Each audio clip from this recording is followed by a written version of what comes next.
The politicians and the academics wanted to understand this integration model and apply to their own regions of the world. I can tell this from my own experience. In the early 1990s, I studied European Union at the Ankara University. And later I continued my studies at London School of Economics on the Jean Monnet Scholarship of the European Commission. I was not only alone. I know many students, many colleagues from Turkey, young politicians, and bureaucrats were closely following the EU's story of success. And this trend continued up till around 10 years ago. The developments in the last decade, however, have demonstrated the EU dream was gradually replaced by the crisis of the European Union. So my question is, what went wrong? I believe the answer lies in the failure of the orbit model of the integration, first of all. This model wanted to place all the countries of the large European area into the political orbit of the European Union. It offered a region of wealth and stability for the Balkans, Turkey, even Russia, and the countries of the Caucasus and the Central Asia.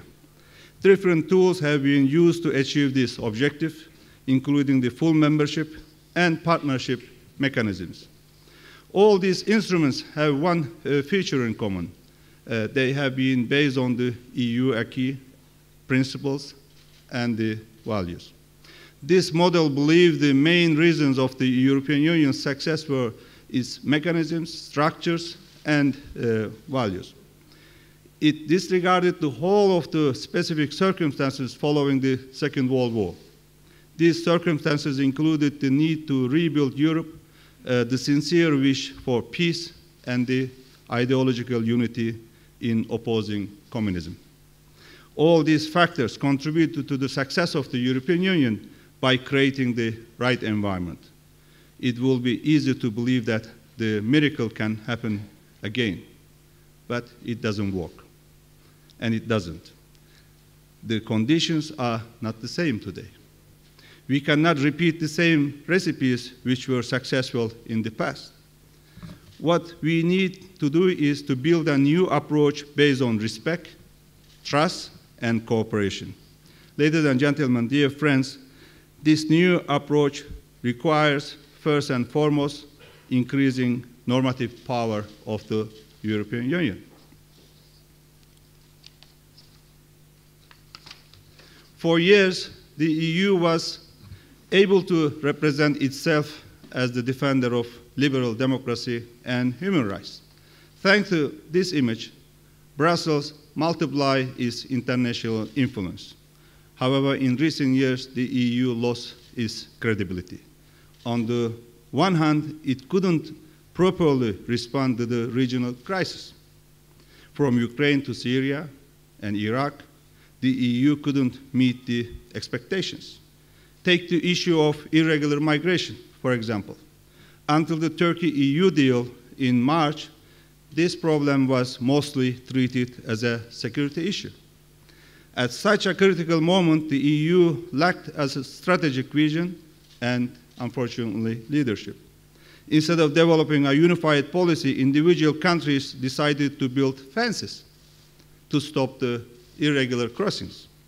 The Turkey-EU deal proved that the power of the Union comes from sharing the responsibility.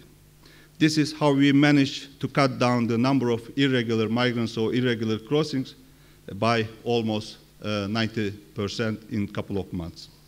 The situation is no more promising when it comes to the preservation of common norms and values. I regret to tell that in some parts of Europe, racism, xenophobia, discrimination, Islamophobia, anti-Semitism, and anti-Christian sentiments are no longer marginal movements. Indeed, some mainstream politicians adopt the narrative of the radical extremist political parties or the groups. By doing so, they hope to make political gains in domestic politics. However, what they do is just to normalize extremism and intolerance. Unfortunately, the European Union couldn't develop a strategy to stop this alarming trend or to reverse this very dangerous trend. Therefore, the gap between what the EU claims to be and what Europeans do in reality is widening. The entire world sees the contradiction, and it negatively affects the credibility of the institution. Let me give you a recent example. Following the attempted coup in Turkey, we expected an immediate and strong reaction from all our friends in Europe. We did get some support, including this country, Slovenia. But the silence of some countries, institutions, and the leaders were disappointing not only for us as political leadership, but also for Turkish nation. Perhaps some of them couldn't understand the gravity of the threat that we faced in Turkey, but some of them deliberately choose to twist the reality, unfortunately. Indeed, there are those who criticize us for taking measures to defend our democracy and to strengthen the civil democracy in Turkey. Ironically, no one expressed similar concerns or criticism when France declared the state of emergency after the terrible terrorist attack in Paris. Turkish people see this double standard, I have to tell you. And there is a huge frustration, and we are under huge pressure to stop this EU negotiating process. And the challenges that we have been facing actually already put us in a difficult situation, but we needed the friends in those most difficult times with us and standing with us. Dear friends, ladies and gentlemen, the EU also needs to regain its transformation capacity. The enlargement policy has been the main source of the EU's soft power. That's why we work Stefan Füle in close cooperation when he was Commissioner for the Enlargement.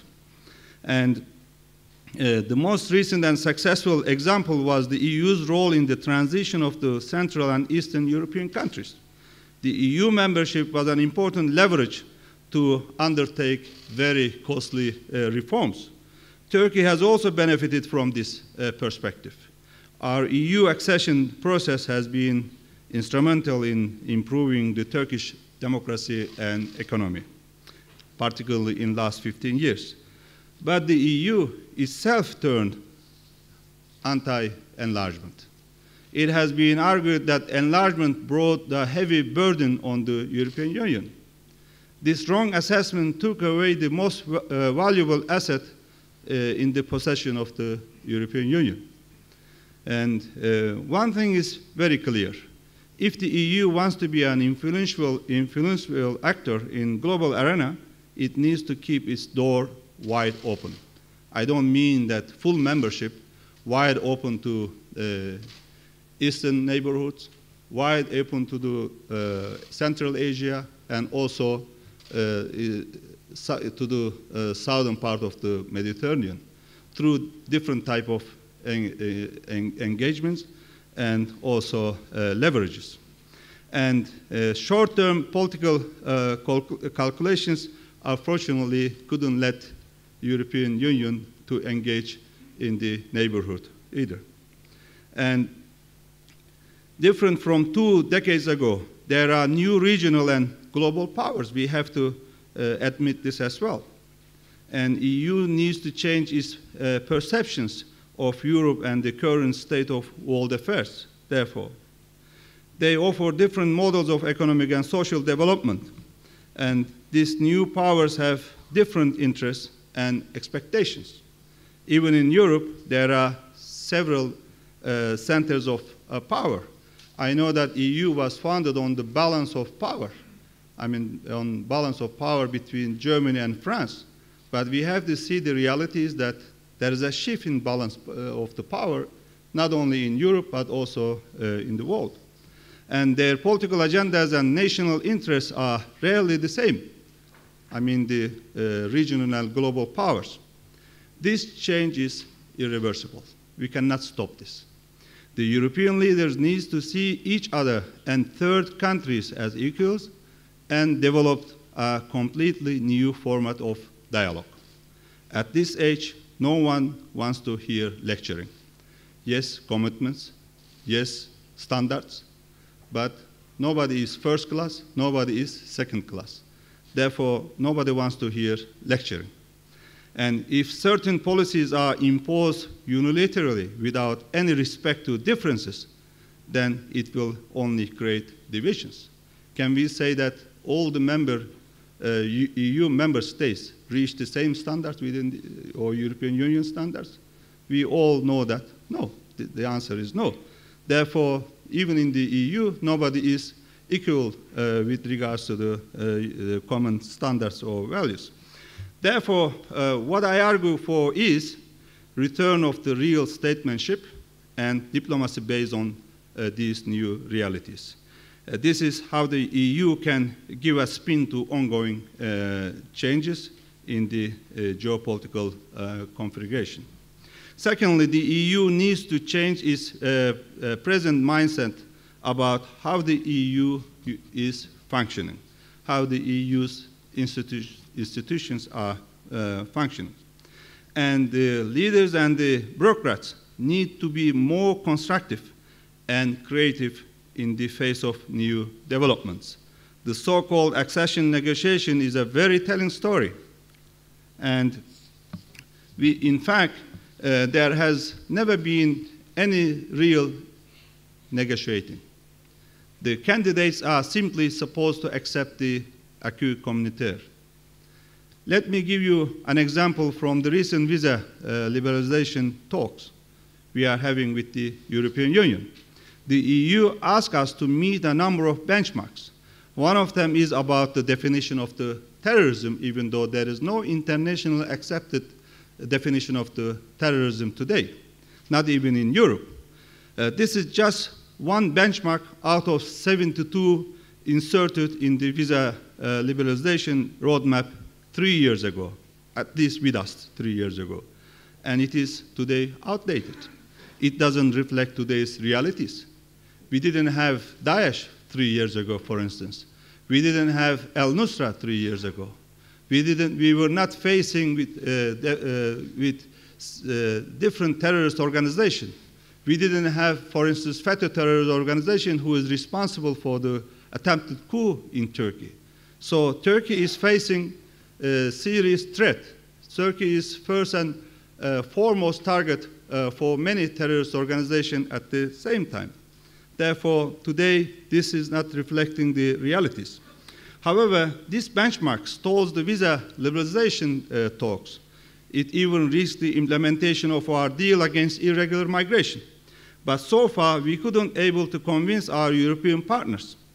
And we will all lose if the agreement on irregular migration fails.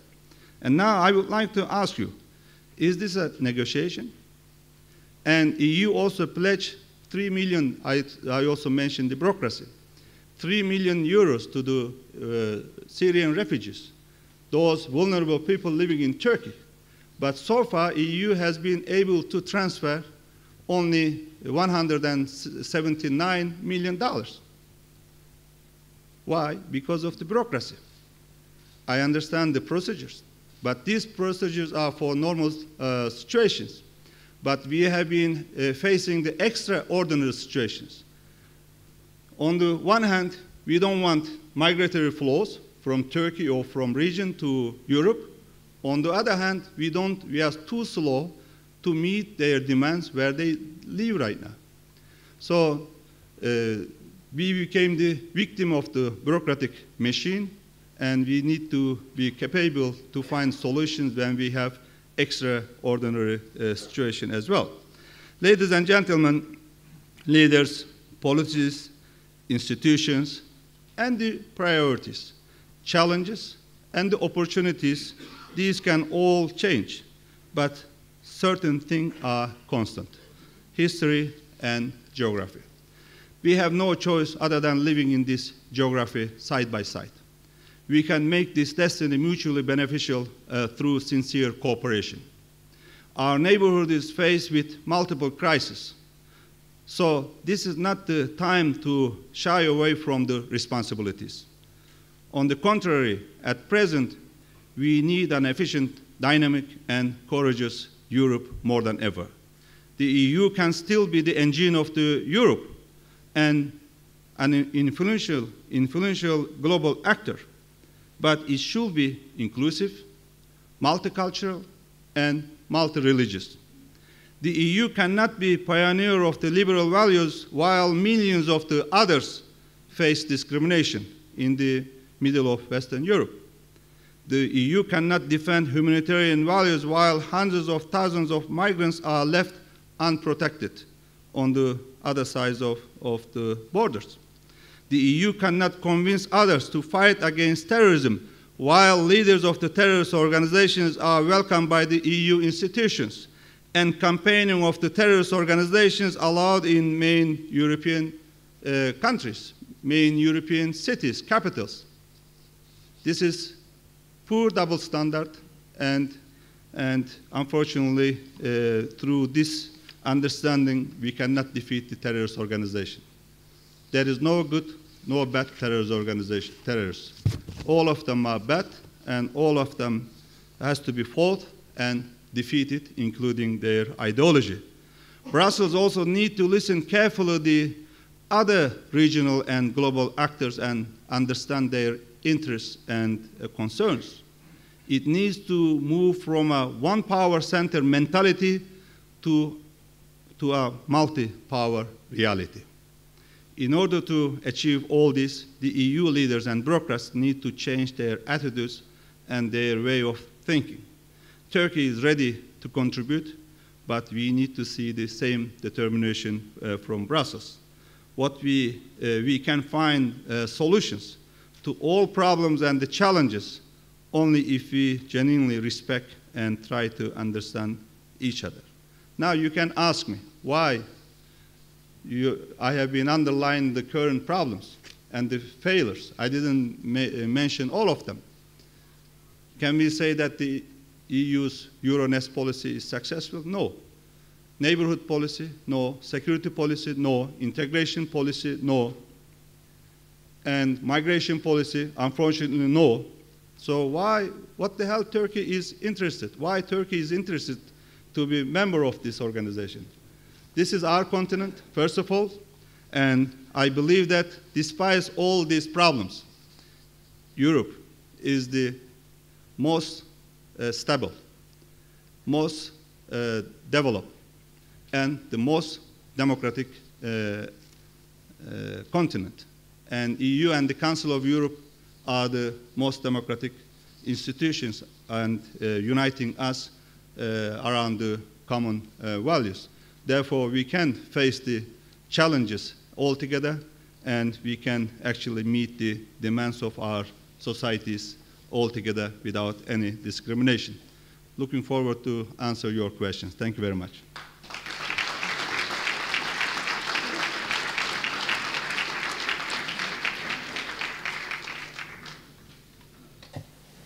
Thank you very much, Minister. And as you heard, the Minister's agreed to answer some questions later. Let me just put a few questions. You were very critical of the European Union and its leadership. Of course, you don't have to go very far to find headlines at the moment that are critical of Turkey, and we'll deal with some of those. But I wanted to start where you left off, in effect. I think if I quote you correctly, why the hell would Turkey be interested? The Foreign Minister of Romania says Turkey is a key part of Europe. Now, what do you think he means? What would Turkey contribute to the European Union? Thank you. Thank you very much. First of all, Turkey is and Turkey will be never the burden on the Europe's shoulder. Turkey can share the burdens, as Turkey is doing right now. You can name the migration issue, but I can add many others. Will Turkey be a burden economically on the European Union? No. Turkey's economy is growing. Has Turkey been contributing to the security of the European Union? Yes, tremendously, even though Turkey has not been included to the decision-making mechanisms. And Turkey has been also very active in NATO to support or to contribute to EU's security concerns. So is Turkey contributing to the stability of the European Union? Yes. Even the failure coup, I mean, through the defeating or rejecting the attempted coup in Turkey, Turkey actually contributed to the stability of the European Union and the continent. That is what our friends in Europe don't understand. Suppose that the coup attempt was successful. And what happened to Turkey? What could be happen to also Europe? Therefore, Turkey has been contributing already a lot to the continent, and even though Turkey still has not been a full member. Well, let's come then to the possibility of Turkey being a member, because other foreign ministers are less excited by the prospect. You will, I'm sure, have been discomforted by the Austrian foreign minister, Kurz, who says, we don't see Turkey as a member of the EU, full stop. Well, I have to be very open. Unfortunately, Austria became the capital of the racism and discrimination. And anti-Turkey, or Islamophobic, unfortunately, trend is already became very dangerous. When I was in Vienna, I asked my dear friend Sebastian whether there is one radicalized Turk in the country. He said no. Soon after, his prime minister actually defined the Turks as the radical groups. This is what we cannot accept. I know it has, or the country has internal problems. I know that the racist candidate was about to win the election. He got 49.9% of the votes. And I remember Haidar was elected as a racist president or chancellor. I didn't vote for him. And our Turkish Austrians didn't vote for him. And it is the Austrians who actually elected him. So this is not the baseless accusation or just to answer his racist rhetoric, but this is the matter of fact. This is what we have been trying. This is a very dangerous trend which has been undermining the common values and also the security of the Europe. So he has also personal ambitions. I don't want to get in that. It's internal politics. But the way that how they are dealing is not helpful. And we have no other options, and we have to respond. And this is also one of the actually criticism that we have towards those kind of countries or politicians. They believe that only they can criticize, only they can ask, but nobody should criticize them. And when they criticize you, it is not the interference to the internal issues, but when we criticize them, and they say, don't interfere our internal matters. So this is wrong understanding. If it is about the standards, values, common values, human rights, EU and EU countries can criticize us, and perfectly we can criticize them as well. Thank you. Let me turn, if I may, to some of those critical headlines, which you will have read, and you can put your points now. Putinization, authoritarianism, the repression of a free press. Your government has closed down, I think, 16 TV stations, and both the UN rapporteur, the OSCE, the Campaign for Protection of Journalists, they all say that that is inhumane. It's not the right way for a government to behave. What do you say? Well, there is no, what do you mean with Putinization? Putin is also a strong leader. Yes, it's true. And we observed the elections in Russia, and I remember the assessments. So you like it or not, I can also criticize Russia and Putin for many things, including the aggression, including the illegal annexation of Crimea and the tension in Ukraine. But this is the typical attitude of some political parties. And Prime Minister of Hungary also faced this.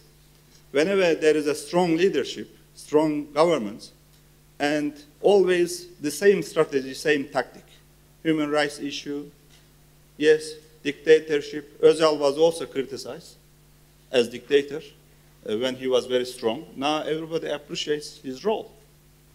Now, why, I mean, how can you accuse Erdogan for being a kind of authoritarian?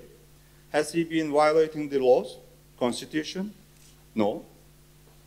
Has he been assuming these powers through, not through democratic elections? Each time he got more and more support. Who started the, for instance, solution process or peace process in Turkey? Who took the risk? Erdogan. Why did we start the negotiations with the European Union? Why did we close the monitoring process with the Parliamentary Assembly of the Council of Europe? Because of the reforms in Turkey. And who led these reforms that assumed as silent revolution in Turkey? It is Erdogan. Now, why don't you like Erdogan? Because Erdogan is very straightforward. And Erdogan is telling what he thinks directly. So regarding those journals, I don't remember 17 TV channels that has been closed in Turkey. I think this is a big exaggeration. But lately, some newspaper outlets, media outlets, has been closed. Why? Because these media outlets were belonging to the Fethullahist terrorist organization, who is responsible for the attempted coup in Turkey. So can you allow any illegal organization? And moreover, who put Oda TV journalists in the prison? I have been trying to convince Stefan Fuller. It was, even those journalists have been claiming and repeatedly emphasizing that it is this terrorist organization who put them. Who put the generals in the prison? Who put the former police officers in the prison? The same group. And these journalists and these media outlets were the actually base or headquarters of all these illegal activities. And they are actively involved in fabricating false evidences about politicians, journalists, generals. So what would you do in your country? Why did you close some newspapers in the past? Why still in UK there are journalists in the prison? Because they violated your law. There aren't as many as there are in Turkey, it must be said. Well, if there are more who are involved in terrorist activities, and the number could be also more. Very simple. You mentioned evidence, and you mentioned the Gulenists. Your government presented a lot of evidence to the United States government about the activities Fethullah Gulen has been carrying out. Could you share some of that evidence with us? Well, we already handed over boxes of evidences with regards to their illegal activities in Turkey. I just mentioned some of them before the attempted coup. Now, judiciary, prosecutors are preparing new evidences that and this organization is responsible for the attempted coup in Turkey. And US sends a delegation, experts from State Department and the Justice Department, and they had good meeting in Turkey, and Vice President Biden was here. Now, as soon as we prepare these files of evidences, we will hand over them to United States. And we are asking United States to extradite him to Turkey. So we will continue supplying new evidences because all these former generals and the others have been confessing that they are responsible and Gulen is their leader. And there are also some other evidences that I cannot share with you, but we will hand it over them to... So it's based on confessions? And the other evidences as well. You said, and you were touching on this in your speech, that Europe was slow to condemn the coup, and in fact some were favorable. I wonder if you'd like to name names, because I looked at the headlines on July the 16th, and all the big names in Europe were saying, this is bad, Turkey needs support, the coup is illegal. Yeah, there are some, we received support from some countries, some politicians. I admitted this. And Foreign Minister of Netherlands, for instance, Bert Koenders, was first or second to call me, even though he was in somewhere in Latin America. I think he was in Santiago. And Miroslav Lajčák, foreign minister of Slovakia, Slovakia is chairing the EU presidency, was first or second. So, but even 3 o'clock in the morning, some colleagues were calling me. I was among the 20,000 people at City Samsun and at the main square of the city. You were out protesting? Yes, I was in City Samsun. By the way, the submarine is on the sea targeting me and the youth minister as well. And they also tried to land my official residence. There is a small heliport by helicopter that night. And my wife left 30 minutes before they attempt. Therefore, we were all targeted. And we were together with people. And meanwhile, I was trying to answer, take the calls of my friends, colleagues from different countries. But even 3 o'clock in the morning, after a few regrets, they were questioning me that how those plotters going to be treated. I didn't say anything that night. I didn't react, even though it was very disappointing. Even without asking how I am or how my health is. They were questioning us. And even 6 o'clock in the morning, 6:30 in the morning, those plotters were actually bombing the Turkish parliament. And meanwhile, our friends from Europe were trying to question us and try to undermine what's happening in Turkey. And later on, few remarks, afterwards a lot of criticism and threatenings. Instead of engagement, we were for dialogue and engagement. And some of our colleagues that I mentioned actually asked Mogherini to invite me to the Ministerial Council meeting on 18th, 3 days, or it was on Monday, 3 days after, or 2 days after coup attempt. And she didn't accept. Instead of getting information from person, instead of coming and visiting Turkey, instead of expressing their concerns on this issue, that issue, instead of asking questions and getting the answers, from Europe, from there, a lot of criticism and threatenings. And actually, those criticisms and threatenings had negative effect on the emotions of the Turkish nation. And Turkish nation stopped this, rejected this coup with their flags in their hands, nothing else. No weapons they used. While tanks were running over, they were just standing. So many of them actually were very baseless accusations and threatenings. That's why we reacted and we responded. We could do a whole debate about the coup. Let me move on finally, because I know we have a little time and I would like to give people the chance to ask you some questions. Let's talk about Syria. Relations between your government and the Russians are improving, but you have different ambitions for Syria. Could you let us in a little bit, let us eavesdrop on those conversations between yourself and the Russians? You said Russian, yes. Thank you very much for raising this issue. You know, after this unfortunate incident, many colleagues and many allies in NATO and EU member states friendly advise us to normalize the relations with Russia, and we don't need another tension in the region, which is true. And we did actually a lot as Turkey to normalize the relations. But now, after the normalization process, the same colleagues, same countries have been questioning this. So why Turkey is normalizing, whether Turkey is turning its back to Europe and facing the East. Before the incident, shooting down of the Russian aircraft, our relation was even much better. Why it was not questioned that time and why we are questioning this time, and it is really difficult. We have difficulties to understand this double standard. Our relations with any country or any region or any organization is not alternative or are not alternative to our EU membership or negotiations. This is the the #1 strategic target for Turkey, even though all these difficulties. And you can also blame Turkey for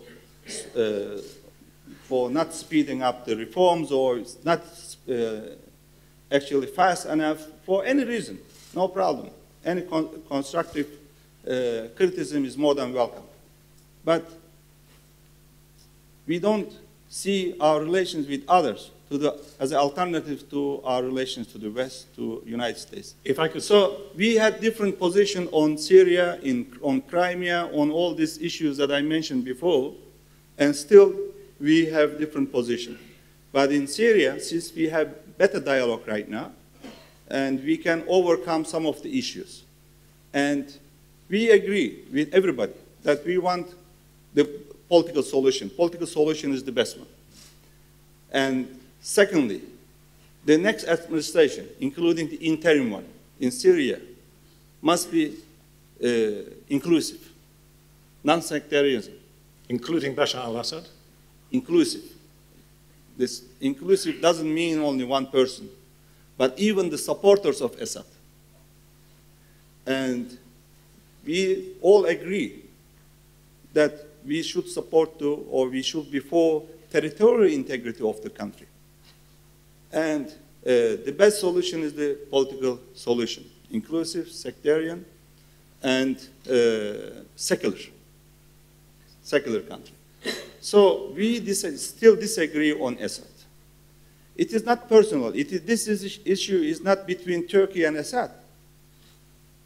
Suppose that Turkey agreed. Who is going to convince the opposition, different opposition groups who have been fighting Assad for 6 years to unite around Assad? Can you? I cannot. Even though I know them, even though we have good dialogue with them, I cannot. So we have to be realistic. A third person that could be acceptable, everybody, including Assad's supporter, is the best solution. This is what we believe as Turkey. Therefore, we have different positions, but we are fighting terrorist organizations, Daesh, al-Nusra, and the others. So Assad is the minor or key issue, however you see. Questions from you. While you put up your hands and the microphone reaches you, I'm sure I'll get a short answer to this, a short answer. Okay. Will Turkey take Aleppo? No, we are not for Aleppo, and we have no interest in Syrian territory. And we are there, actually, to defeat Daesh. This was our proposal from the beginning. And we knew that through the airstrikes, we have been not able to defeat Daesh. And we needed a ground operation, boots on the ground, and we could support the local forces through our special forces. So we support, as I said, territorial integrity, and we don't have any ambitions on Aleppo or on any other part of Syria, not at all. Minister, thank you very much. Who has the, yes, please. Thank you very much, Mr. Çavuşoğlu.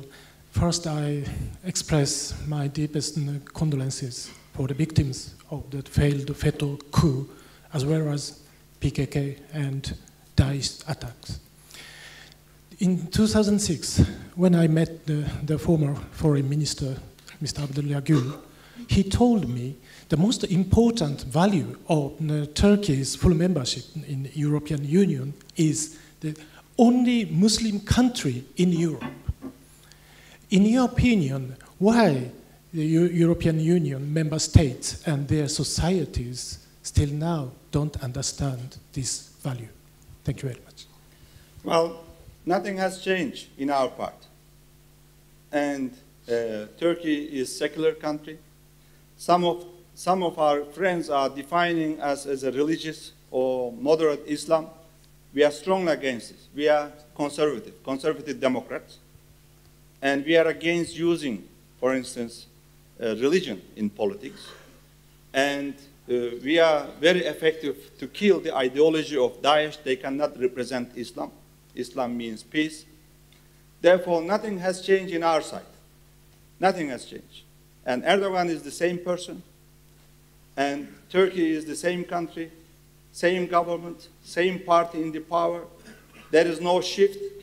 So I hope when this trend that I mentioned in my opening remarks will be reversed thanks to the mainstream politicians who can actually stand to defend, stand stronger than ever to defend the common values that are uniting us, and then our Western friends will be able to see this reality one day. Who's next? And if you could name yourself as you ask the question, please. Sasha Wittmeyer-Delo. European Union has not been able to absorb 1 million migrants and refugees. Turkey has about 80 million population. Is membership in EU in these terms still a realistic goal? Well, first of all, Turkey is hosting 3 million, more than any other country in the world. And we also agreed to overcome this problem, to take back the migrants who are crossing are crossing to Greek islands. Therefore, we have spent $12 billion from the state budget. If you add what municipalities and the NGOs spend, it's more than 20 in Turkey. Well, it depends how you look at it. If you want to share the responsibilities and the power, no problem. But if you believe that, and if you believe that only 2 countries or few countries should stay as the main power, or if you want to keep the balance, that EU was founded on this balance in 1950s, then it is a big problem. Today, what I believe that we need to share the power and the responsibilities and the burden. Yep. Okay, we're finished. Okay. I think that that's our time up. One more question. Okay, that's very good of you, Minister. Yes, just get one more question. The microphone's there. Yes, please stand up and say your name. Yes, hello, Riva Gujon Stratfor. For Turkey to move deeper into northern Syria, there has to be a good level of understanding between Russia and Turkey, obviously. So what do you believe Russia expects in return from Turkey for the cooperation on the battlefield? How far does that quid pro quo go? Well, as I mentioned, we are there to defeat Daesh. So Daesh is the common enemy for everybody. That's why we are cooperating with the coalition, that we help them to be in Incirlik base in Turkey, including Saudi Arabia and Germany and others besides the United States. Therefore, Daesh is the enemy of Russia as well, so they shouldn't expect anything in return. We are there to defeat Daesh, nothing else. Thank you. Thank you very much. I think that's our time up. We could go on for about another 3 hours if the Minister had time. He doesn't. Thank you. I have bilaterals, so thank you very much.